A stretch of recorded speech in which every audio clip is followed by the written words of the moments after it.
Hey guys, what's up? This is White Venom. So basically, I'm doing like a little introduction right here about how this is the video of how I actually made my Deathwing costume. A lot of it is based off the artwork, which is this. It's pretty cool.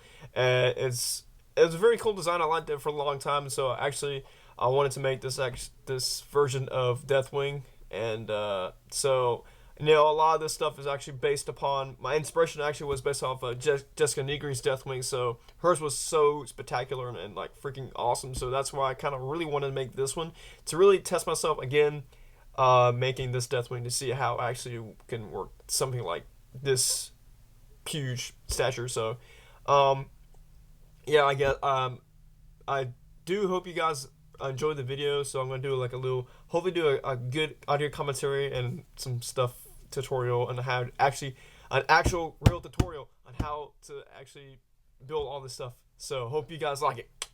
So I began on the gauntlets and made them from EVA foam, and made them from actually a paper template.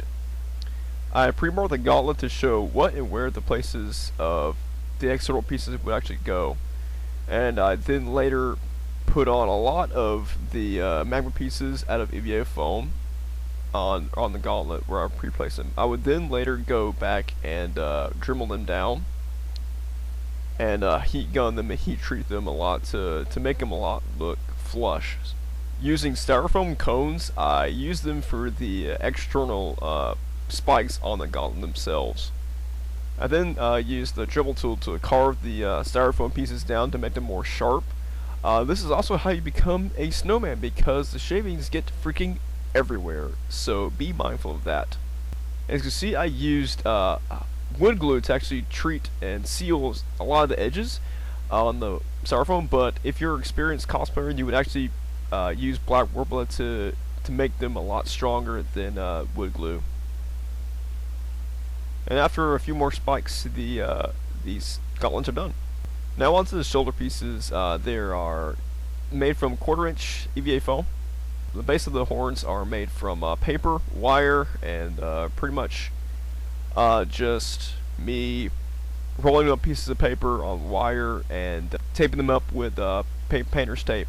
I did this for more 6 times, so it wasn't as bad as actually putting the EVA foam onto the horns themselves, which is the most painstakingly process ever, because there were 6 of them and there's a lot of EVA piece scales to actually do on the horns, and this is actually how they would actually look on the shoulder pieces once they're put on there. So I put a lot of hot glue on there so they could stay, so it looks pretty cool. I then made sandwich pieces from black warbler and made some claws. Those don't actually look as good, but I would then go back and add a lot more detail to the claws from what you previously see here. So next up is pretty much me showing you my ass throughout the process of making this, but and actually this was me using painter's tape to make templates onto EVA foam for actually the main portion of the tunic section, which was a lot of the magma armor pieces that you do see. I did that for both the front and the back, and it was pretty exhausting because there's a lot of sanding and grinding and gluing to make sure on this to get it on this Under Armour material. And that's pretty much what you see so far without all the paint on it. And with paint and a whole lot of detail, both front and back, and that's pretty much what it will look like when it's all finished. Now onto the shoulder pieces. I later went back and spray painted the shoulder pieces with a Krylon paint and primer. And then I spray painted the back section with a bright orange, and again I went back and hand painted the entire shoulder pieces with a gloss acrylic finish. This makes it shiny and protected a little bit more, but I also went back mainly just because I had to go back and paint black the magma pieces and add a lot more of the magma feeling pieces and detail up there. That makes no sense, but enjoy. Fast motion painting style. I then made the jaw piece out of EVA foam and used Velcro straps to wrap around my big head.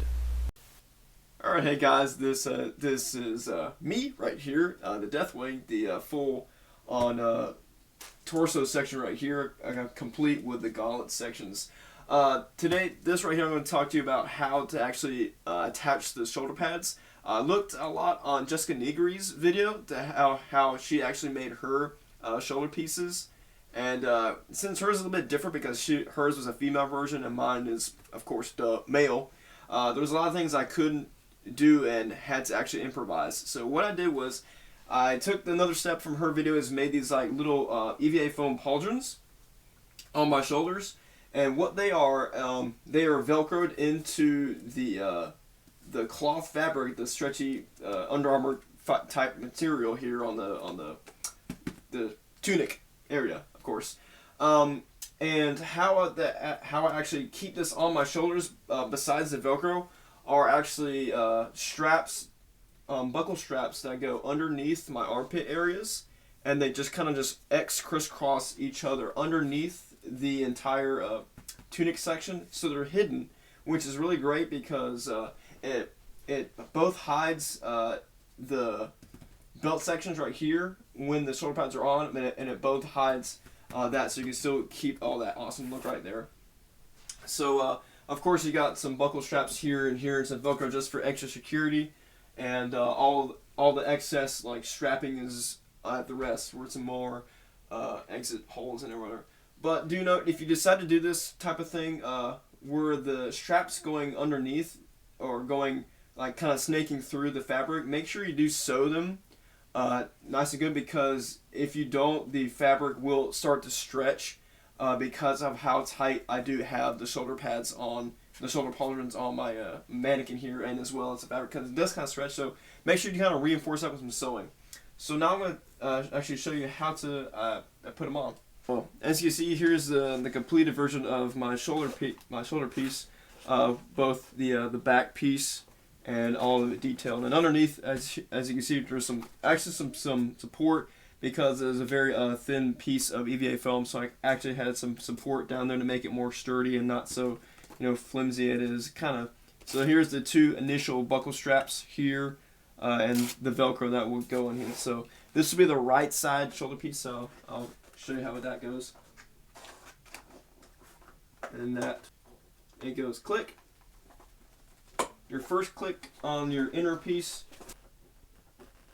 and then buckle that in right there and kind of adjust it right there. So right now it is totally secure on your shoulder, and of course that is kind of flimsy because this is on tripoded up the butt on my mannequin, so I have no initial cool looking mannequin that every other cosplayer has, so I'm very limited on my mannequin.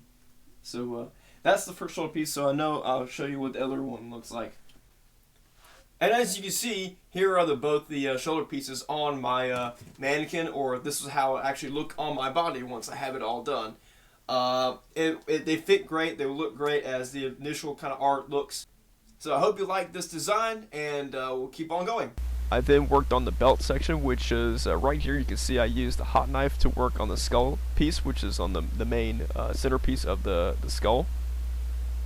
I then used the Krylon paint primer again to spray paint the belt, and then I'll add a lot of the Krylon gloss finish to make it more shiny and flexible and whatnot, and then added a lot more silver highlights and details, and some orange and red details to blend in a lot with the heavy fire magma accents a lot. And now here is a fast motion display of me first trying on all together the costume with the help of my brother Ian, just to see how everything fits and how everything looks on, just to see how it looks on, especially when it's con day. So enjoy this fast motion together of me putting on my costume for the first time. Yay!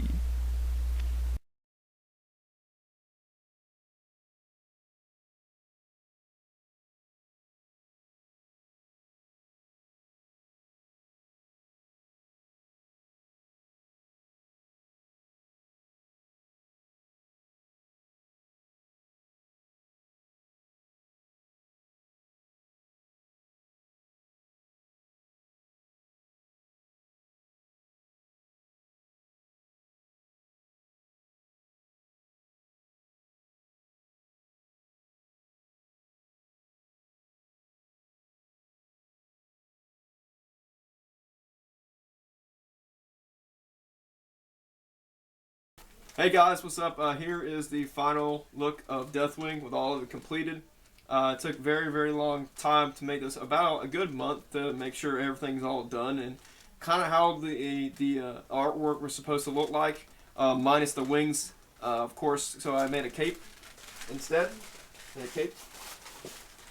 And but again, I hope you liked the older review. I did my best to kind of make it all like very professional cosplayer like. So I'll give you like kind of a cool up and down view of my things, and then kind of again a 360 view of the entirety of the costume.